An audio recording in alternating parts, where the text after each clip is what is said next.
Racist cops handcuff black female general. Her call to Pentagon destroyed their careers. The rain came down like judgment. Thick sheets of water poured from the heavens, lashing against rooftops and bouncing off the deserted asphalt roads of Stonebridge, a small southern town wrapped in silence and soaked in ignorance. Trees trembled under the fury of the wind. The street lamps flickered like dying stars. It was the kind of night people stayed indoors, locked their doors, and left the streets to ghosts and memories. A black SUV moved cautiously through the storm, its tinted windows concealing the identity of its sole occupant. Inside, Lieutenant General Angela Morris sat with quiet composure, her hands loosely gripping the steering wheel, her eyes sharp and unwavering. She had driven through worse conditions in war zones, but this storm carried a different weight. It whispered of danger not from nature, but from the hearts of men. Angela was returning from a classified military conference in Atlanta. She could have taken a helicopter back to Washington, but she had chosen to drive alone. She always did when her thoughts were heavy, and tonight they were. A promotion to Vice Chief of Staff was on the table. Not officially offered, not yet, but her name had been whispered in rooms of power. That meant scrutiny. That meant enemies. But more than anything, it meant responsibility. As a black woman who had risen through the rigid walls of the military, she knew that her every step was watched, every word weighed. As she crossed into Stonebridge, a place she had never heard of and would never forget, flashing red and blue lights lit up behind her. First, she thought nothing of it. She checked her speed. 42 in a 45. Her taillights? Functioning. Signal lights? Used. Still, she pulled over out of habit, out of discipline. 2 police officers approached her car. White males, early 40s. Uniforms soaked but posture aggressive. One had a flashlight already blinding her through the window. The other rested his hand on his belt, not yet on his gun, but close enough to send a message. "License and registration, ma'am," the first one said. His voice was sharp, not a request. Command. Angela lowered the window a few inches. "Good evening, officers," she said calmly. "May I ask what this stop is about?" "Step out of the vehicle," came the reply. No explanation. No suspicion of a traffic violation. Just an order. "I am an officer in the United States Army. My credentials are in the glove compartment." I said, "Step out now." The second officer opened the door without waiting. Rain burst into the cabin like a wave. Angela stepped out slowly. Her uniform was not visible beneath her civilian jacket, but her military posture never left her body. Shoulders back, chin high, eyes direct. The flashlight scanned her face. The first officer sneered. "Driving a black SUV at this hour in this neighborhood, you look like you're casing the place."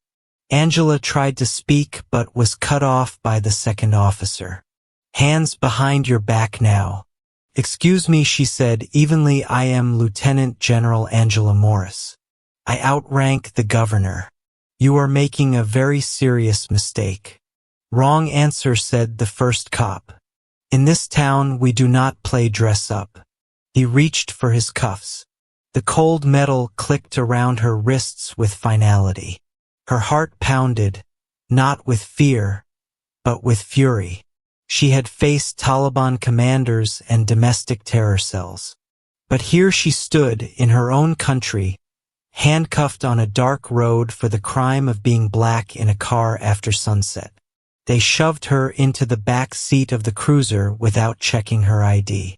No Miranda rights, no explanation, just a smirk. In the holding area of the local precinct, Angela sat silently. The walls were yellowed with age. The chair she was shackled to creaked under her weight. A dusty television in the corner played muted sports highlights. No one looked her in the eye. Outside the room, one of the officers joked with a receptionist. Says she is a general or something. You believe that? I believe my tax dollars pay for her prison jumpsuit, the receptionist laughed. Angela moved only once. Her left thumb twisted under the cuff, pressing a small button on the underside of her watch. A silent signal sent. Nothing visible, nothing loud, but it reached the Pentagon in seconds. Across the country in a secure communications center, alarms lit up on a digital map. High priority distress from Angela Morris. GPS coordinates confirmed. Not in a combat zone. Not in a known safe house. She was in custody. The chain reaction was instant. Within 15 minutes, the White House Situation Room was briefed. The Secretary of Defense issued a direct call to the FBI field office in Georgia. A black site intelligence team flagged the local Stonebridge Police Department as the source of unauthorized detention of a high-level military official. But in Stonebridge, ignorance still reigned. The officers who had arrested her joked about placing bets on her being a con artist. They had no idea that the ground beneath their careers was already cracking. Angela did not scream. She did not plead. She had learned long ago that dignity was louder than outrage. She stared straight into the surveillance camera in the corner of the room. Her eyes, even through the rain-streaked screen, burned with a message. You will not break me. You never could. The rain had stopped, but the storm was only beginning. Inside the Stonebridge Police Department, confusion rippled through the air like static. Phones began to ring. First one line, then three, then every line. At first, the officers ignored them. After all, most calls in this sleepy town were noise. Drunk neighbors, missing dogs, false alarms. But these calls were different. Urgent, stern, federal. Sheriff Raymond Holt, a grizzled man who had worn the badge for 32 years, stood in the center of the chaos. A dispatcher ran to him, pale and wide-eyed. Sir, we just got a call from someone claiming to be with the Department of Defense. They're demanding to speak to whoever arrested a General Angela Morris. Raymond squinted. General. He turned slowly toward the holding room monitor. The camera feed showed the woman in cuffs sitting perfectly still, gaze fixed on the lens. Get me Harrison and Briggs, he growled. The two officers arrived moments later, drenched from the rain and reeking of arrogance. Sheriff barked. Harrison, did you see the kind of car she was driving? Probably stolen. Said she was a general. Crazy bitch is out of her mind. Sheriff Holt held up a shaking hand. His voice dropped. That woman you arrested. She wasn't lying. What? The FBI just called. Pentagon too. They confirmed her identity. Lieutenant General Angela Morris. You two detained one of the highest-ranking officers in the United States military. The silence that followed was suffocating. Harrison's smirk evaporated. Briggs paled, lips twitching. Sheriff Holt clenched his jaw. Do you realize what you've done? You assaulted a federal official, violated civil rights, and you did it on camera, in front of God and country. But she didn't show ID, stammered Briggs. You didn't ask. I thought she looked suspicious. She looked like what? Raymond snapped. Like someone who didn't belong on your side of town, like someone whose skin color told you she couldn't be someone important. The sheriff turned away, rage and shame clashing behind his eyes. By sunrise, the world had changed. CNN ran the headline first, then MSNBC, then Fox. It didn't matter which side of the aisle you sat on. The story was too explosive to ignore. Black female general wrongfully handcuffed by local cops. Top military leader humiliated by racist arrest. She outranks the governor. The footage from the dashcam and the precinct's holding room was leaked within hours. Millions watched Angela being handcuffed, her calm dignity in contrast to the sneering officers. Social media ignited. Celebrities, veterans, activists, and ordinary citizens alike demanded justice. In front of Stonebridge PD, protesters began to gather. Some held signs.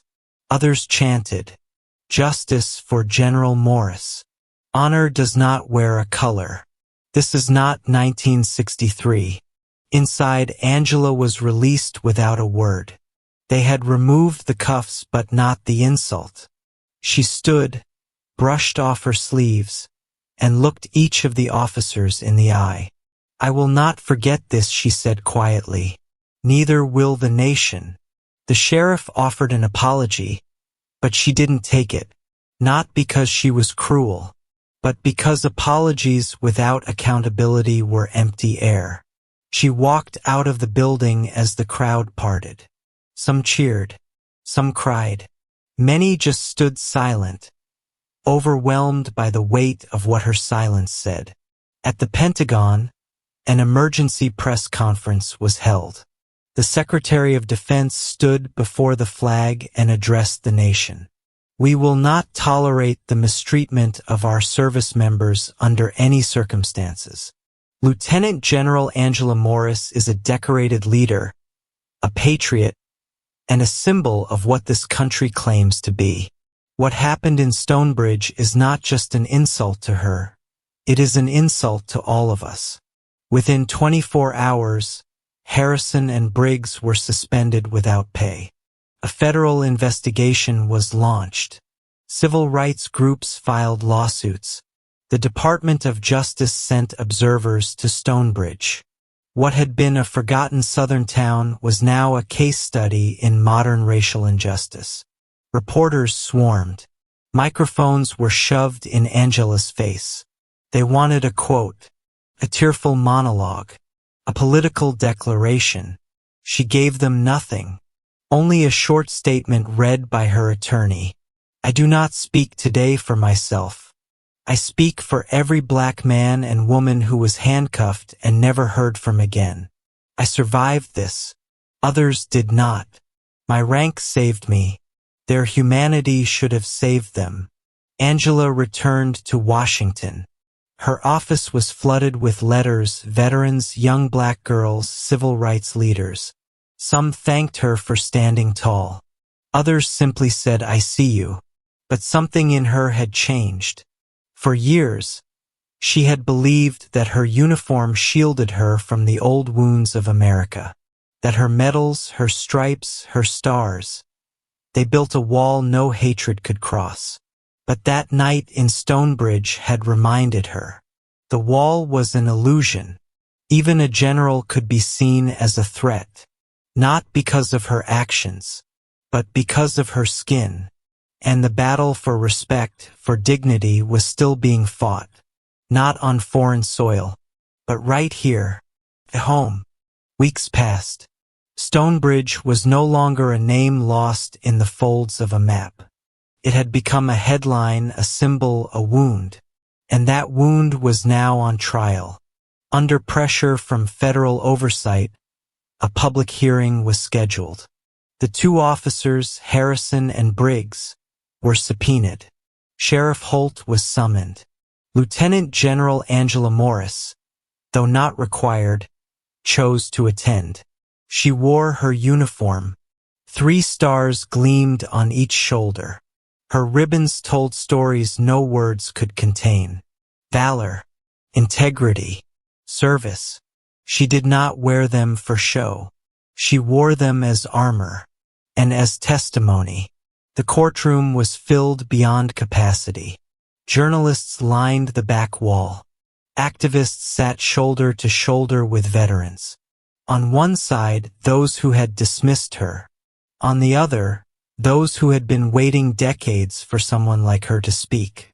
The judge, a woman of mixed heritage, looked down from the bench with somber eyes. "We are not here to try the soul of America," she said. "But we cannot pretend it's not part of this room." Angela took the stand last. She was calm, composed. Her voice carried no bitterness, only truth. "That night I wasn't wearing this uniform. I wasn't carrying medals or papers. I was just a black woman on a dark road. And that was enough for two armed men to decide I was dangerous." She turned her gaze toward Harrison and Briggs. "You didn't ask for my name. You didn't ask for my story. You saw my skin and wrote your own narrative. That's not policing. That's profiling. That's not fear. That's prejudice." She paused. "But this is not about me. It never was." Her voice grew steadier. "It's about every person who never made it to a courtroom, who had no camera to prove what was done to them. I survived because of my rank. But justice should not be a privilege. It should be a right." The courtroom was silent. Harrison shifted in his seat. Briggs looked down. Their arrogance had melted. They were no longer men with power. They were men stripped by the truth. The judge ordered mandatory civil rights retraining for the entire department. Harrison and Briggs were officially dismissed, barred from serving in law enforcement again. The sheriff announced early retirement. A civilian oversight committee was formed. But it wasn't just the punishments that marked change. It was what came after. Angela was offered the vice chief of staff position. She accepted, but with a condition. She wanted to lead a national task force on racial equity in military and civilian policing partnerships. Not a symbolic panel. Real action. Real change. Congress approved it unanimously. She appeared before cameras again. But this time not as a victim, not even as a soldier. She stood as something larger. A mirror. To the nation. "Change is not charity," she told them. "It is responsibility. And it begins with seeing people for who they are, not what we fear they might be." Her words echoed through newsrooms and classrooms. High schools across the country included her testimony in civics curriculum. Black girls wrote essays about her. Mothers whispered her name at bedtime with hope. She became more than a headline. She became a lesson. And still, through it all, Angela never stopped walking forward. Never stopped leading. Because the fight for justice is not won in a single courtroom. It is one in every heart that decides to choose dignity over dominance, courage over silence. That night in Stonebridge, that cruel, ordinary stop, had become something else. A reckoning, a warning, a beginning. And to those who still think the uniform or the badge gives them the right to disrespect the people they swore to protect, Angela Morris had one message. Not anymore.